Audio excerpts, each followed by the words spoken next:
For a little late.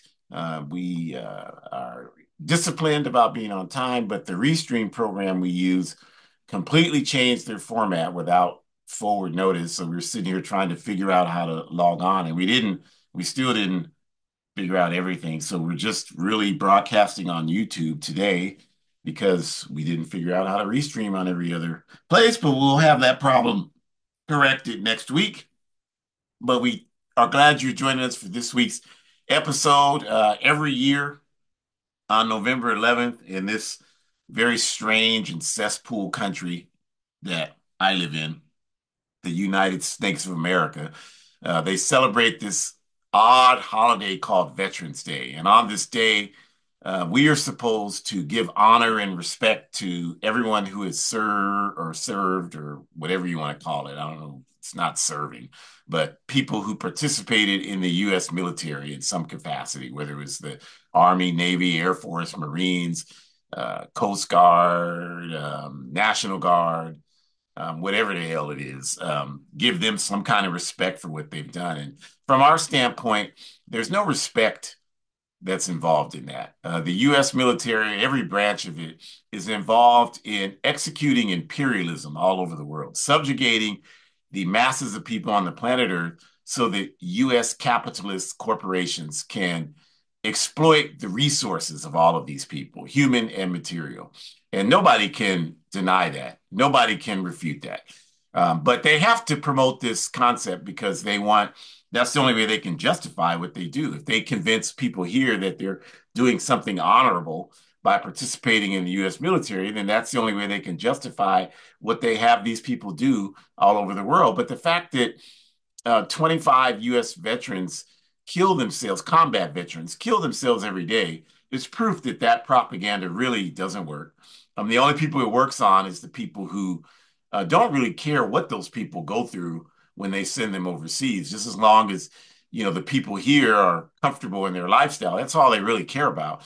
When they say support my troops, that's really what they're saying is I don't give a damn what you do or whether your legs get blown off. I just want my comfortable lifestyle. So the program today is designed to expose all of that, those contradictions and that nonsense, and to talk about true organizations and individuals who have made legitimate contributions to forward human progress. So we're glad you're here to join us for this. And we also want to give honor and thanks to the indigenous people of the Western Hemisphere. I had a chance to participate in supporting Indigenous Day here in the city I live in yesterday, and was able to provide some security and some support and was glad to do it. And they were very thankful and had great conversations about the unities of our struggle. Really positive things that, those of you that are sitting behind keyboards and don't get out and participate in anything and end up saying a bunch of things that just aren't true anywhere else besides between your ears. That's why it's important to be involved in organizations so you can have actual experience and not just be victimized by the confusing brainwaves going around and whatever's supposed to function as brains in people's heads. So glad to do that and honor and respect for them. And then, of course, our African ancestors who are the reason that we're here. They are the reason why we're here. I have as much allegiance to the U.S. as it has towards me, which is zero, absolutely zero. No allegiance towards the U.S. I don't give a damn what happens here. I'm not concerned about their elections. I'm not concerned about any whatever they do. I'm gonna continue to struggle for the liberation of my people and all peace and justice loving people. I don't care anything about. I didn't wake up upset this week. I don't understand what the hell's wrong with you if you're just now upset after 530 years of subjugation. You're just now upset and have anxiety. You need to go see a psychiatrist. This is an empire. It's an unjust society. It always has been, and it always will be. End of discussion. And so your choices are to either line up on the side of justice and fight against that subjugates us, or to do what a lot of these coons and clowns are doing, is side with the oppressor because you might have a potential payday if you do that. And those are your choices. That's it. There's no middle ground. There's no gray area. That's it. So I've always been on the side of the masses of humanity. So nothing changes. I just continue to do the work that I do. I don't know why that's so difficult for people. How are you doing this week? I'm doing the same as I was when I woke up in this goddamn empire and will be the same, continuing to have energy and commitment to struggling for a better world. What the hell is wrong with you? So we thank our ancestors for that because they are the ones who positioned us so that we could be prepared for what was coming at us. We're prepared. We're not caught off guard by anything these barbarians do. So get yourself together so you can join us in this fight. So we're glad that we can talk about this subject because it's right on course with what I just got through saying. And Our Ancestors' Voices is sponsored by the All African People's Revolutionary Party, AAPRP. And the APRP is a revolutionary, independent, mass Pan-African political party that is based in Africa. We're not the Democratic Party. We're not the Republican Party. We're not the Likud Party or the Labor Party or the Conservative Party or any of these bourgeoisie capitalist parties. We're a revolutionary Pan-Africanist political party that's not defined by colonial borders. We exist everywhere that African people exist on the planet Earth. And our objective is Pan-Africanism, which is one unified socialist Africa. And our work to achieve Pan-Africanism is to unite African organizations, not random individuals who don't know what the hell is happening in the world and just want to try to make some money, but revolutionary Pan-African organizations on the ground who understand the necessity for one unified socialist Africa. Kwame Nkrumah spelled this out in the Handbook of Revolutionary Warfare. And so if people don't know who Kwame Nkrumah is, they don't know what the Handbook of Revolutionary Warfare is, don't waste our time. Do your research and then come back and we can have a logical conversation about all of this, right? Because this is out here. This has happened. This is history. It's happening every day, right? And Our Ancestors' Voices is hosted each week by myself, Ajamu, and Shakura, my biological and ideological daughter. And we are active organizers within the All African People's Revolutionary Party, obviously. So to get us started on this topic today, True Veterans for Justice, I turn it over to Shakura. Thank you. Appreciate you, sir. Greetings, everyone. So, we have so much that we need to just reflect on when we even think about what the basis of Veterans Day is, when we think about what the intention is. We'll talk more about that throughout the seminar tonight, but it does always relate back to the intentions of this country being what the foundation of this country has always been. So we should know that anytime there is a holiday or institution that this country wants us to celebrate, we should associate that exploitation had something to do with this quote unquote celebration, theft of land, kidnapping people or taking people's lives, harming people without asking for sexual consent. We should just connect those two right away. Just like all the statues that exist in the US are celebrating harmful people who have done horrific things throughout time, but yet there are statues created to honor them. Harmful people are named after schools. Harmful people are named after parks where we go take our children to play. So we should just automatically assume that if it's a holiday that the US wants us to celebrate, it probably has something to do with advancing the struggles of oppressed peoples everywhere. And we should just automatically make that connection. We should also take it upon ourselves to do the research of the background of that holiday.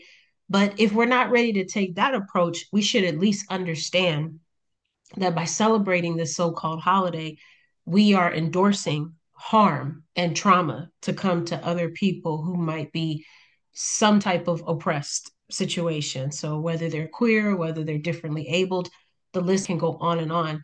And we should also assume that 9 times out of 10, because that's how America was established, was off of the backs of oppressed people, indigenous people of the Western Hemisphere literally stealing their land, and African people literally stealing the people and the resources that descended from the continent, right? So, this is where we start to really kind of understand why it's important to be able to do research, why it's important to be able to identify credible sources, what all of that looks like. Because if you're not careful, you will buy into the rhetoric, you will buy into the propaganda where they will try to tell you that everything that America did was to make sure that you could be free, was to make sure that you lived in the best country in the world, and that this is why people are, struggling to get here, whether their water is breaking on the borders of Mexico and they're trying to cross the lines to get to the US,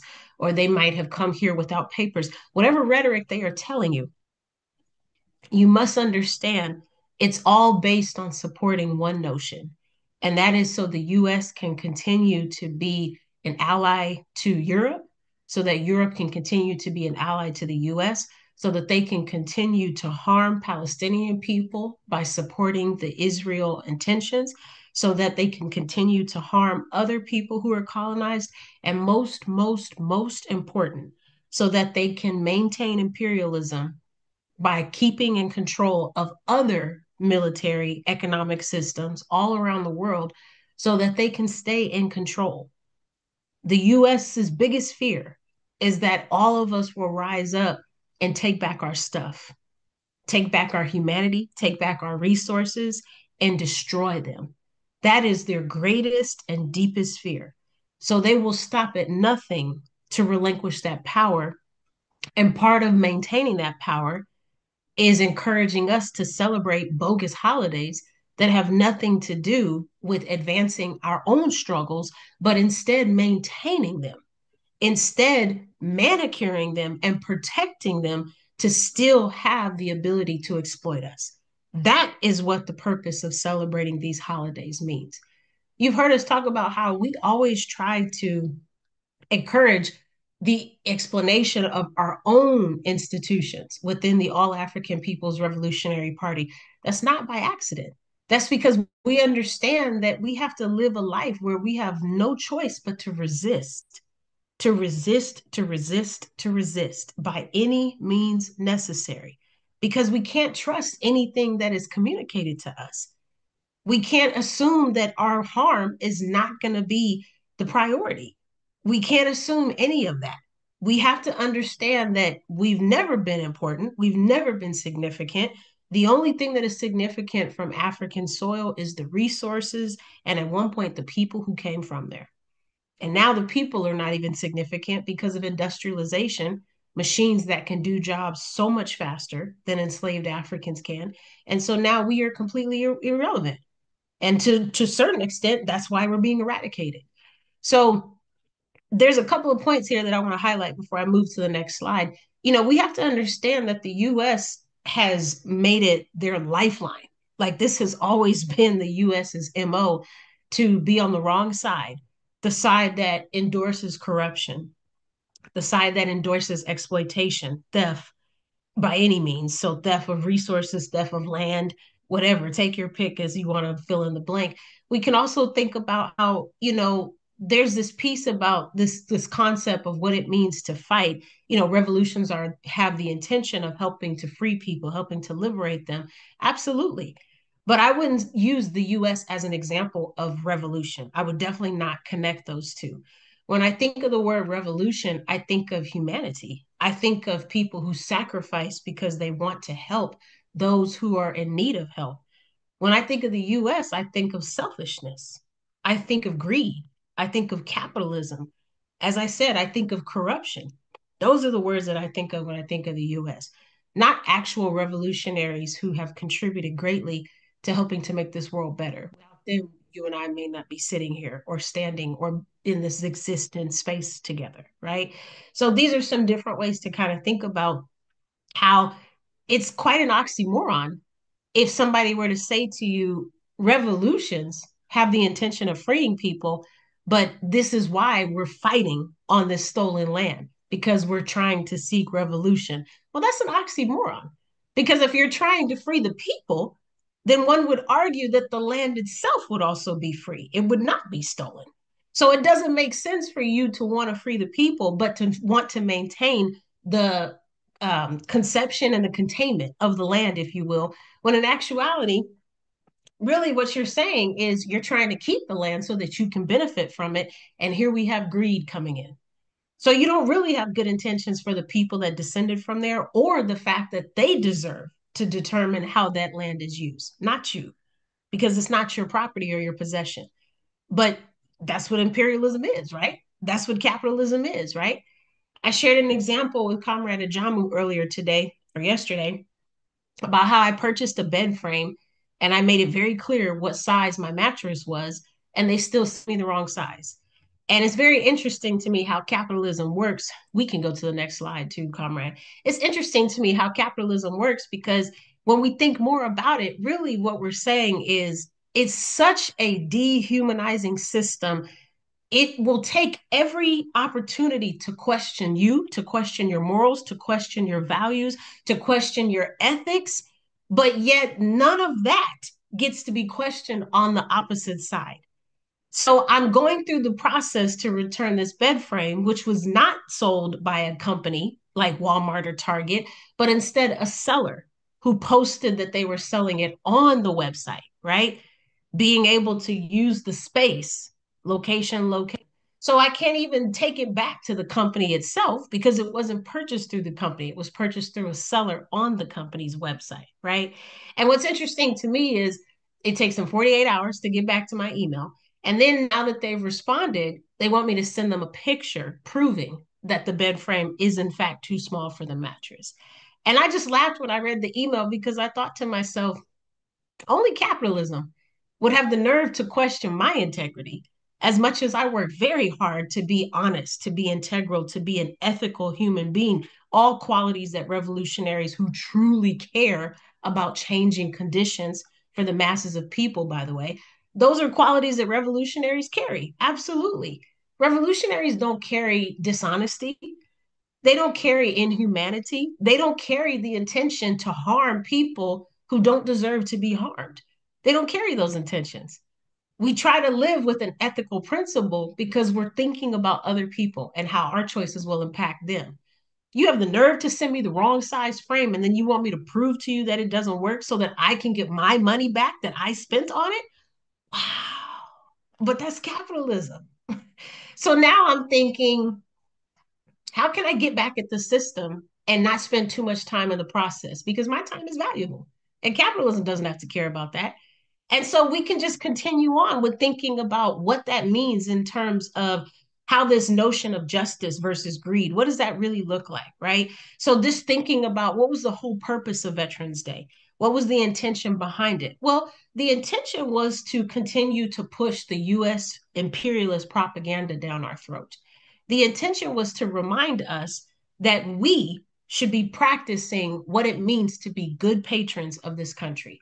We should be practicing patriotism, right? We should be practicing that. So if the US tells us we need to celebrate this holiday, then good citizens of this country will do exactly that. They won't push against the system. They won't resist. They won't question it. They won't be critical. They won't do all the things that a true revolutionary would do. Why? Because a true revolutionary knows, as I said previously, that nothing this country releases can be trusted. This also means that nothing that this country is asking of us should be acted on, because to do so would be to endorse the greed, to endorse the exploitation. And more importantly, what do we look like as African people celebrating a holiday that strongly encourages theft of resources coming from our land? That doesn't make any sense to me whatsoever. So, no, I'm not going to turn a blind eye. I'm not going to look the other way. I'm going to understand why you want me to do what you're asking me to do, because that means you're trying to get me to endorse your plan.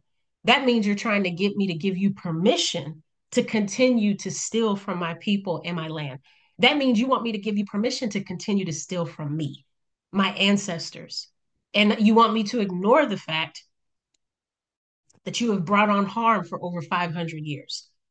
This means you want me to look the other way when I know you're pushing the imperialist agenda. This means you want me to not think about all the bodies that you have harmed and hurt and murdered in the process of you getting all the resources that you need. To this day, I continue to think about our seminar when we talked about how the whole reason that the Eiffel Tower is lit up is because of Niger's exploitation of energy and resources, and how those resources are stolen from Niger so that the Eiffel Tower can be lit. And it's such a beautiful thing to have that type of information because then you can have a better understanding of just how corrupt these systems are. And these entities that have been stealing and being greedy for all this time. And you start to put all kind of pieces together because you're starting to draw a bigger map of what the bigger issue is. So the US has every intention of encouraging behavior where we stay in line, where we fall in line, where we practice being good citizens, what all of that looks like. And part of being a good citizen is selling a lie and buying it and accepting it. That's what being a good citizen looks like. And so, we understand that this is backwards. We understand that this is not based on truth. I'm sure Comrade Ajama will speak to this in just a moment, but just to continue to highlight, he just mentioned that we have several dozens of veterans who have already serviced this country and are literally taking their lives. Suicide rates are one of the highest rates within that population. We also know that a lot of people who serve are not able to find livable wages because they have different issues, physical, mental, emotional, whatever, and they can't get the support that they need, so they can't keep a job. And so it's just interesting to me how, there's all these lies that are sold to them to get them to sign up and enlist. And then once they do, you're bidding for you, and you can use their body as collateral damage if they survive that. And if they come back, now they are no longer good to you. Does that sound familiar to anyone? To me, that's how African people are being treated right now. You no longer need us to pick your cotton, as I said, because you have the cotton gin now. So now what you're doing is you're killing us off because we now need to be eradicated. And it's the same thing with people who have given their lives to fight for this country, but yet they're treated like crap now because they're no longer valuable. These are the things that we have to think about, you all. This is the narrative that is backwards within itself. And because of that, it's kind of giving the reflective narrative, if you will, where the abuser is making the victim feel very guilty, when in actuality, the victim should be able to make the abuser feel guilty. But yet, this is what we're kind of looking at, where it looks like the abuser is really like the hero, the US, when we know that that's not the case. But how do we practice speaking out against that? How do we practice that? How do we monitor that? How do we communicate that? These are the things that we're going to continue to talk about. And as always, it helps not just to be in this seminar, but to join an organization that's working for justice. If you're not ready to do that in the last 2 months of the year, then maybe you can increase your political education by at least researching an organization that is working for justice and finding a way in the last 2 months of the year to support that organization that is working for justice. This work is not cheap, and there is a lot to be done, as you can see. And so the organization that's working for justice of your choice needs your support monetarily, economically, financially, computer, generative, whatever that may be. If you're good at speaking, whatever you can do, we need your help, you all, because it's only going to get worse.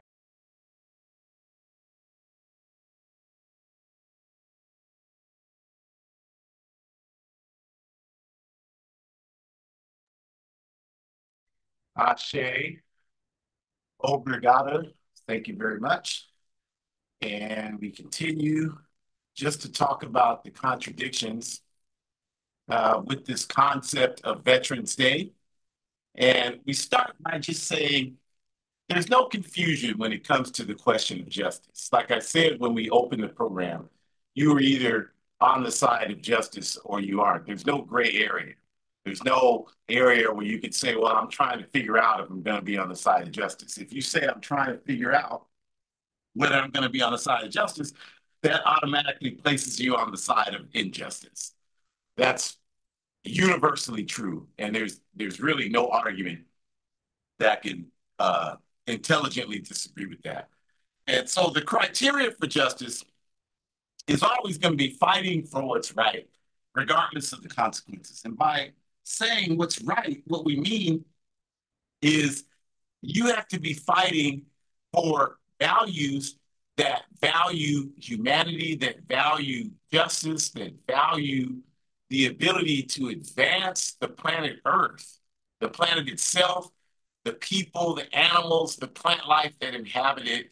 You have to be fighting for values that are designed to advance all of those entities, not to advance yourself over those entities, not to advance yourself in spite of those entities, but values that are designed to advance all of those entities.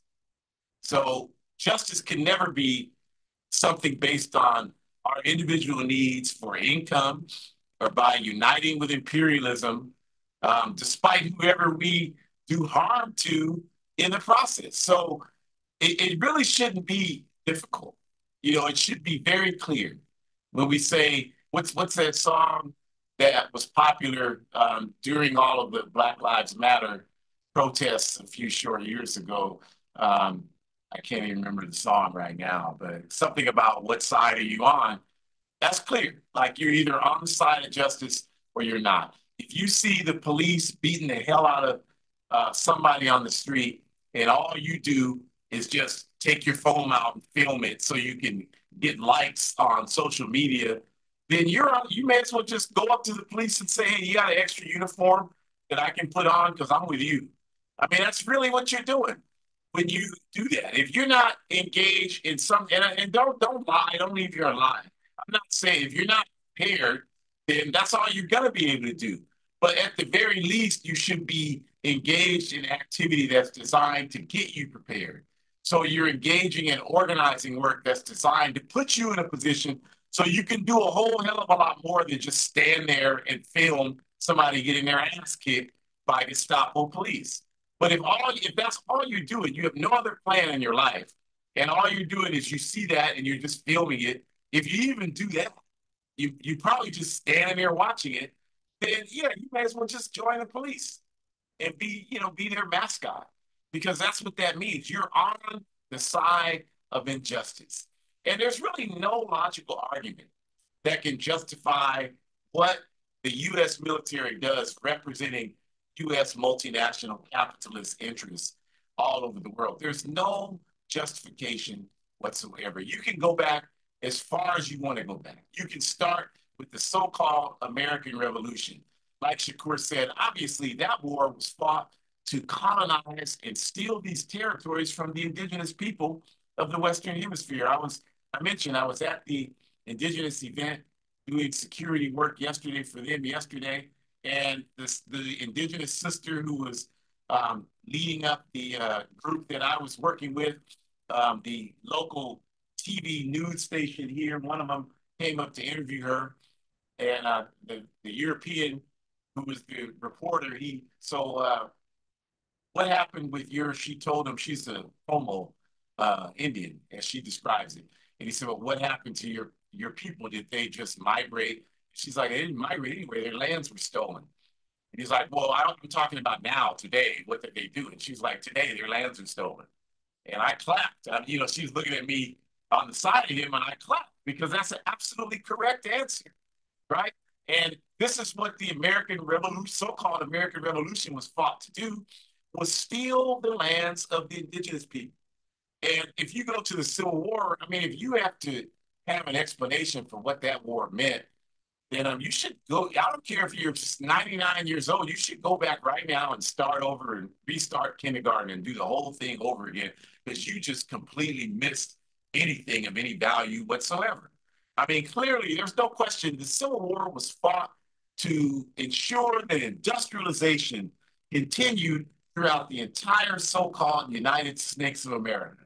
That was the reason why the Civil War was fought, because the Northern capitalists wanted to ensure that this industrialization continued, and the institution of slavery was creating an obstacle to that because slavery did not permit for mechanization to pick the cotton gin, and all of these manufactured machines, which were higher levels of production. Slavery didn't allow that to happen. And these crackers in the South wanted to maintain their institution of slavery. That is the reason why the Civil War was fought. It had nothing to do with ending slavery. That was immaterial to these Europeans. So that war had nothing to do with justice. And if you go on down the line to all of them, World War I was fought to consolidate imperialism. World War, all of the wars about the colonies, the wars of 1812, the Spanish American Wars, all of these wars were fought to consolidate colonialism. World War II was not fought to eliminate fascism. How could a fascist country eliminate fascism in another country? How could that be the case? That's not the case. That's why the U.S. and the Third Reich and Nazi Germany was in power 8 full years before the U.S. even bothered to get involved with World War II on a military level. So clearly, they were not that concerned about the fascist nature of the Third Reich and Nazi Germany. They weren't concerned about that. And no question, we know as African people, they were never concerned about justice and eliminating fascism, because all of the African troops that they duped to join the U.S. military and fight on behalf of the U.S. military in Europe, in the European theater, as they call it, were still forced to uh, exist under segregation laws. Even in Europe, they were forced to do that. Africans who made the mistake of interacting with European women in France and all of these countries where European troops were or I'm sorry, U.S. troops were stationed, were subject to discipline. The captured Nazi troops would eat in the mess halls with the European troops from the U.S. military, whereas African troops from the U.S. who were fighting the Nazis were prohibited from doing that. So this war had nothing to do with justice, none whatsoever. The Vietnam War had nothing to do. I know they tell you, well, we fought against Vietnam to stop communism, and you don't even know how to spell communism. And that war had nothing to do with fighting against injustice. It had everything to do with defeating Vietnam's socialist revolution as a way of ensuring that capitalism could continue to be consolidated in Southeast Asia. That's what that war was all about. The Korean War before that was fought for the exact same reasons. And all of these wars recently, whether you talk about the invasion of Grenada in 1983, what they did in Panama around that period of time, the bombing of Libya in 1986, the invasion of Iraq and Afghanistan, all of these wars were fought for one simple reason: to consolidate and ensure the continued existence of imperialism. And what they're doing today against Iran and against Lebanon are fought for the exact same reasons: to preserve Zionism, because Zionism is another form of imperialism. That's all it is. That's it. So none of this is about justice and fighting for justice. None of these wars that they have these people fight.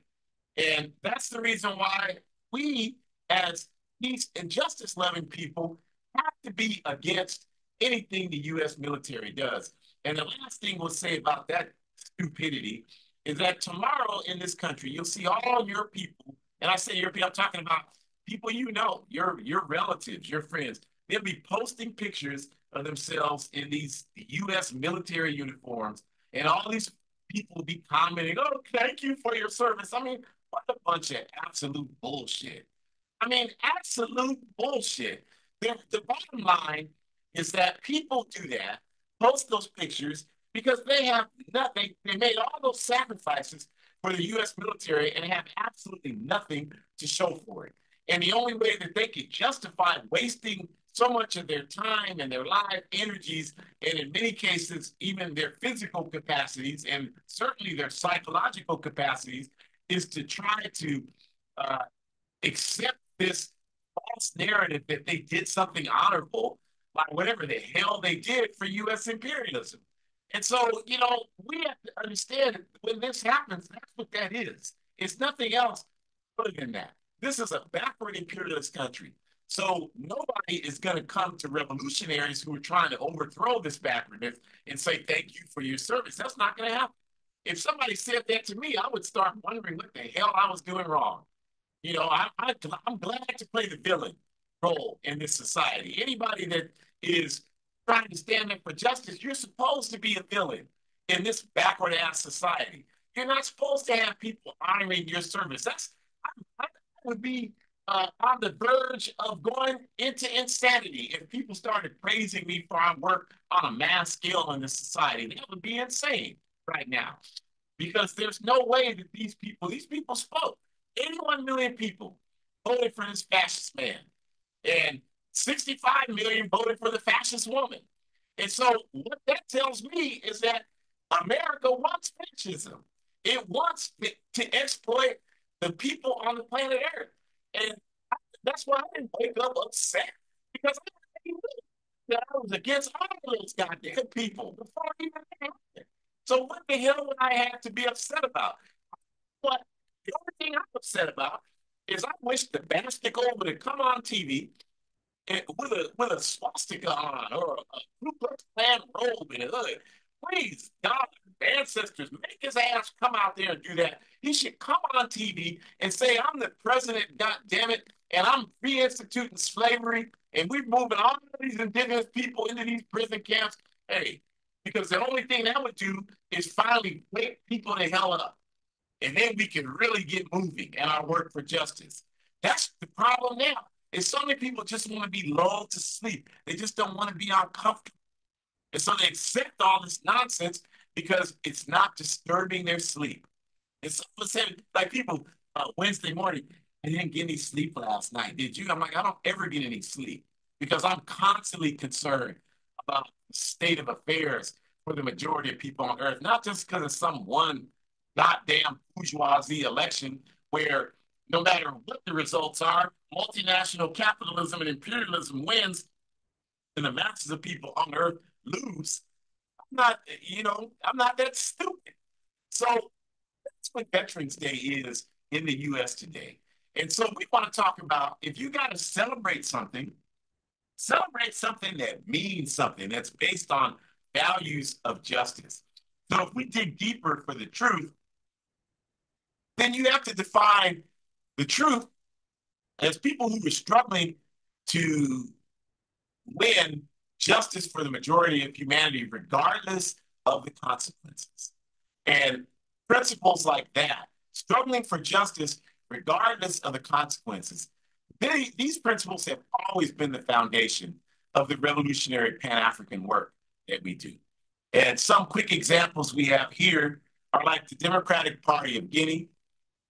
They are the party of the people of Guinea in West Africa, the party of Ahmed Sekou Touré, one of the revolutionary Pan-Africanist ideologues for the All-African People's Revolutionary Party, and one of the people who developed the Democratic Party of Guinea.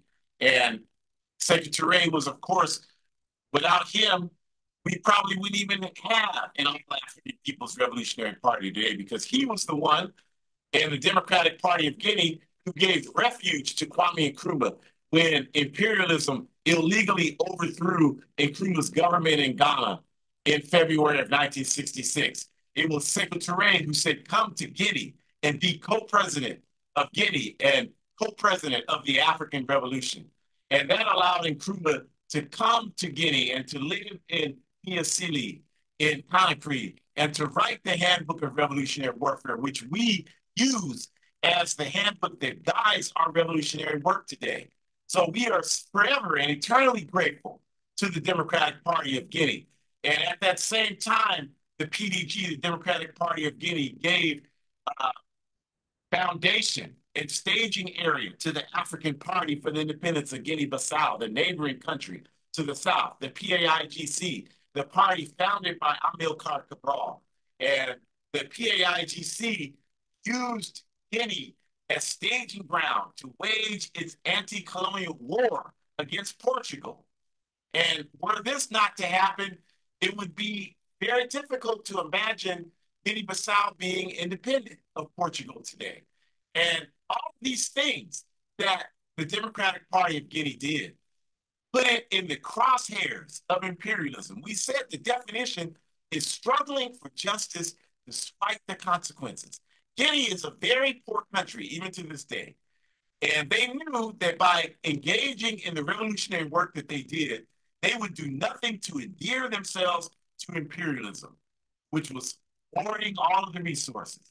So when Secretary invited the for the Student Nonviolent Coordinating Committee, Cleve Sellers, Ruby Doris Robinson Smith, or Smith Robinson, John Lewis, uh, Miss Fannie Lou Hamer, all of the organizers from the Student Nonviolent Coordinating Committee went to Guinea as official guests of the Democratic Party of Guinea. Secretary knew, and the Democratic Party knew they were doing nothing but putting themselves in the crosshairs of imperialism.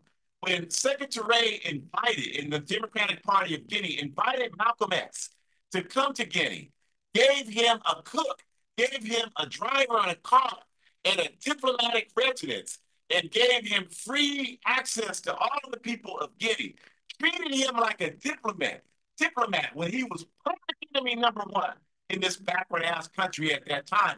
The Democratic Party of Guinea and Secretary knew that they were putting themselves in the crosshairs of imperialism. And they paid the price for that. They paid the price in terms of continued sabotage against the Guinean Revolution and the invasion of Portugal into Guinea in 1970 for all the things they're doing, and the eventual overthrow of the Democratic Party of Guinea and Sekou Touré. These things happen because of the PDG's commitment to justice and forward human progress. And the PDG still exists today in 2024. It is still fighting for revolutionary Pan-Africanism in Guinea and all of Africa. We just had a program just a couple of weeks ago where we had an international webcast and the comrade from the PDG spoke to all the things I just mentioned. The PDG and the people of Guinea are proud of their contributions and will continue to make them. And we know that the PDG will come to power again in Guinea because their values and their work are based upon principle. And we mentioned the African Party for the Independence of Guinea-Bissau and the neighboring Guinea-Bissau, south of Guinea, is another organization. Just recently, in the last week or so, the police invaded the PAIGC headquarters, where I myself have been, and invaded and harassed our comrades on the ground who were members of the PAIGC, members of the PAIGC and the AAPRP.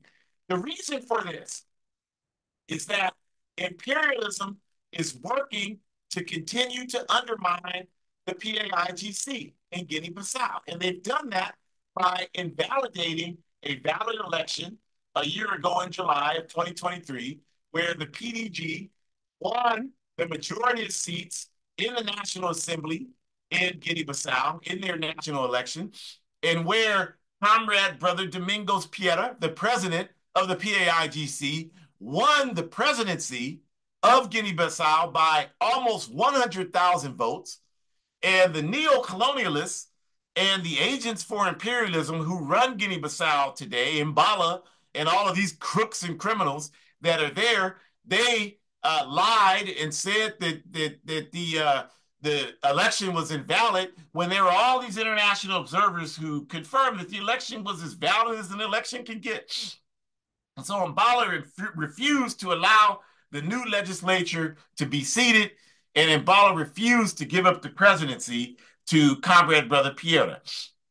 And so today, these forces of reaction, understanding that the PAIGC is not going to go away, the African Revolution is not going to go away, are continuing their efforts at police terrorism, military terrorism against the militants of the PAIGC.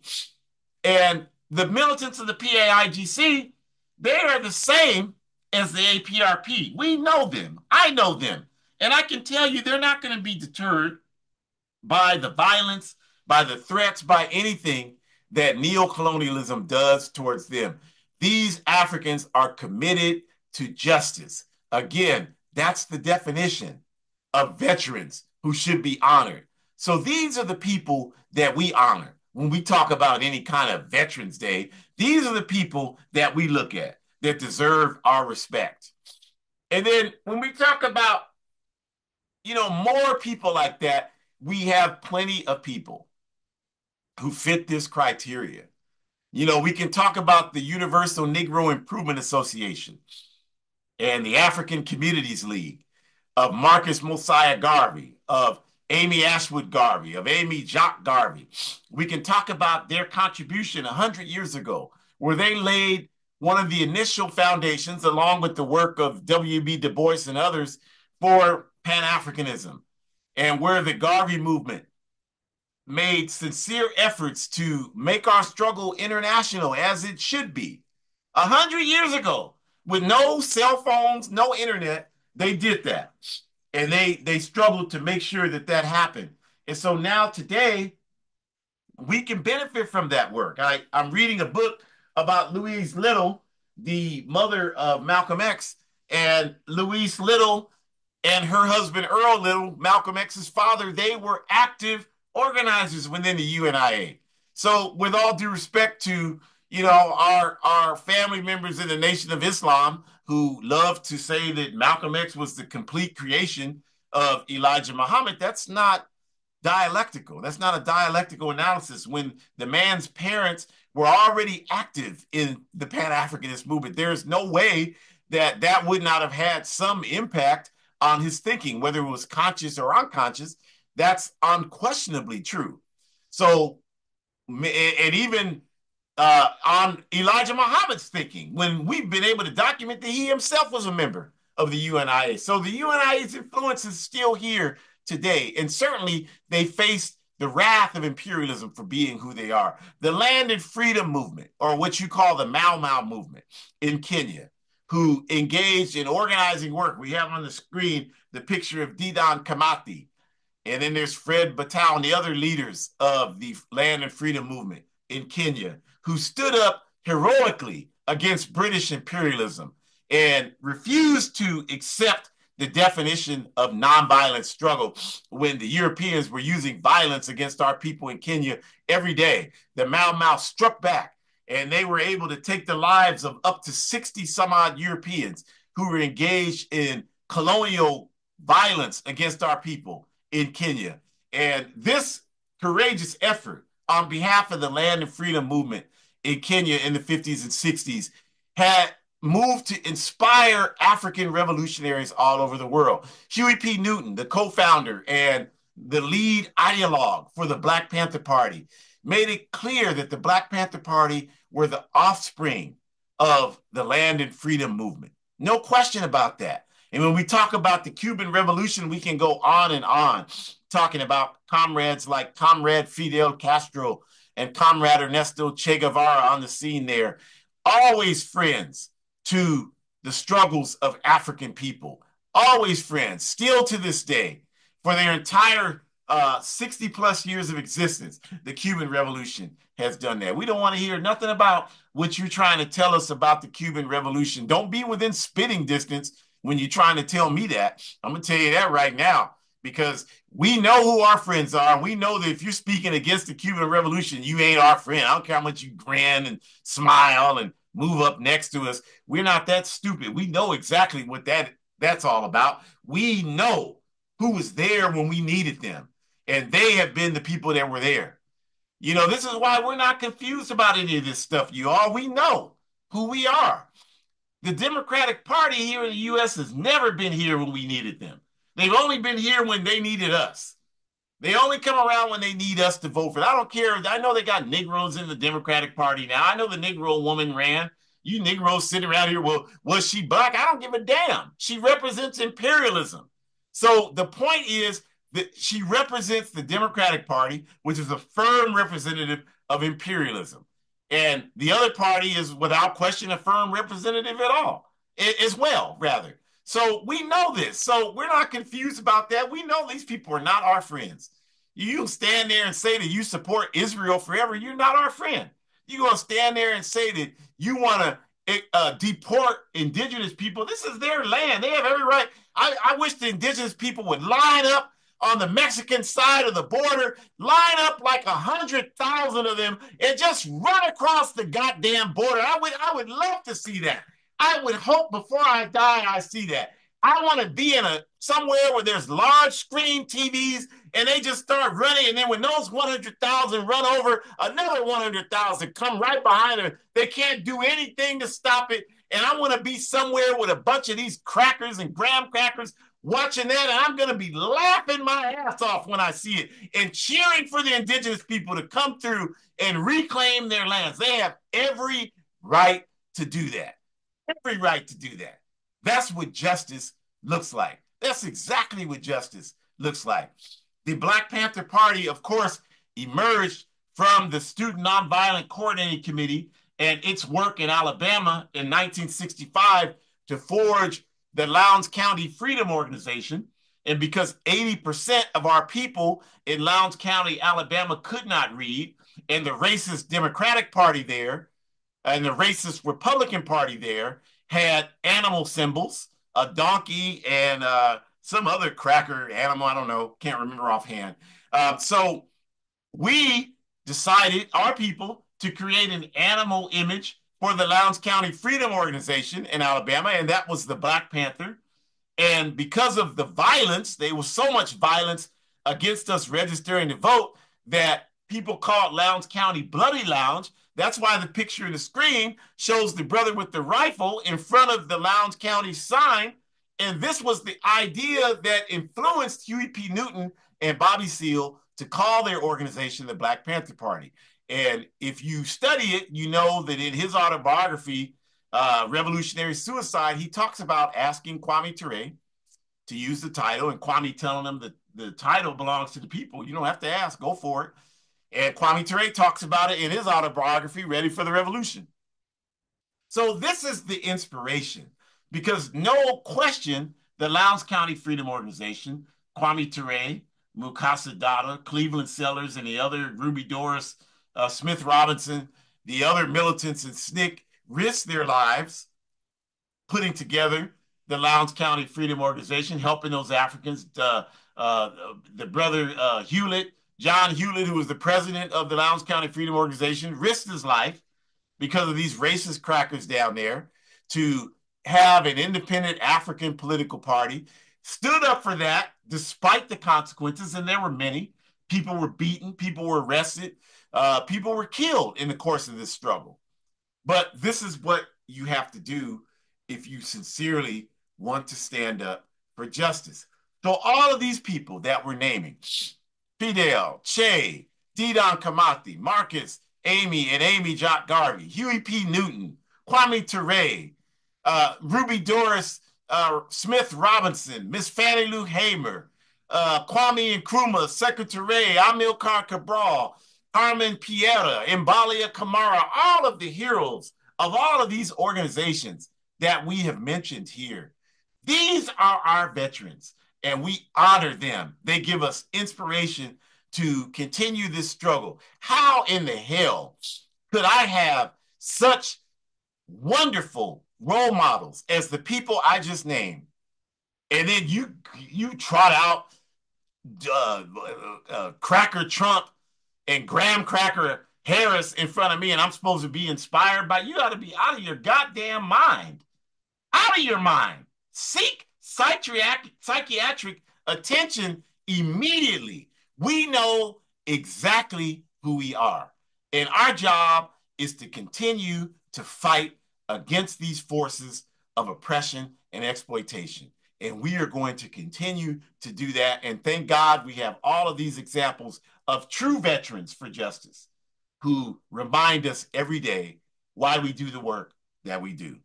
So we just want to thank you for joining us. We invite you to join us back next week. We're moving closer to one of their big imperialist institutions, the Thanksgiving holiday. And so the program next week is going to be healthy alternatives with family to the Thanksgiving type holidays. We don't want you to boycott your families. We're trying to build revolution. That means we have to be able to talk to people and get them to warm to the ideas we have for how to build a better society.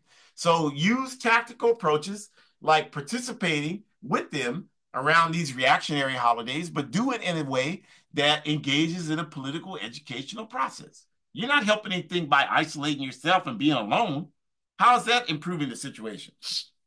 It makes you feel better. And this is the problem we have is so many of us are confused that we think that advancing the struggle just means doing something to make us feel better individually. That's not advancing the struggle. That's just making you feel better. We don't care about that. We want to advance the struggle and make a contribution to make the world a better place. So join us next week. Go to the QR code at the top left, the red one, and you can find out all of the APRP programs. You can go to the Forward Ever shop and buy clothes to support the building of the APRP and our African sibling organizations. Go to hoodcommunist.org. You can also join the APRP or get more information at aprp-intl.org. So please do that. Donate to the APRP at Venmo at A-APRP or PayPal at APRP, no dashes. And support Burkina Books, the bottom right, black and white QR code. Scan that with your smartphone. You know, if your phone is smart, then you got to ask yourself, what does that make you? And you're using it. Okay, so think about that. You know, those of you that are against study. I told someone the other day, he's like, I got my smartphone. I'm like, well, then that's you do definitely need a phone that's smart. And he was like, "You are you trying to insult me?" I don't think I tried. I think it was clear that that's what happened. You know, he's telling me he voted for Trump because he doesn't think a woman could lead a country. I'm like, he's like, where do you get your information from my smartphone? I'm like, yeah, your phone is the only thing smart in your sphere, that's for sure. So go there, Burkina Books, and get that information. Support Burkina Books, become a sponsor of it and support my book, A Guide for Organizing Defense Against White Supremacist, Patriarchal, and Fascist Violence, A Guide for Organizing Defense Against White Supremacist, Patriarchal, and Fascist Violence. We are organizing anti-fascist work. Fascism is, of course, on the rise, as anybody with half a brain could predict, and we have to be prepared to show our folks and all peace and justice loving people how to defend themselves. Most of you are not going to do anything, and you're going to find yourself in a situation where you don't know what to do, and it'll be too late. And you'll be calling for your mama and Jesus, and all of them be looking at you like, hey, we sent you people. That Jesus will be saying, we sent you people that will help you get prepared, and you ignore that. What do you want me to do? Shit, I'm not a magician. So we're trying to do the best we can. That's all we can control. But we ask your help. And the book is a great book in terms of talking about organizing on local levels. So tell people about the book. If you're celebrating imperialist holidays, it's only $8 on Amazon. Buy it there and give out the book as presents to people. But that money is used to finance our anti-fascist work. So we thank you for joining us. We look forward to seeing you the next time. Stay safe, you all. Forward ever, backwards never.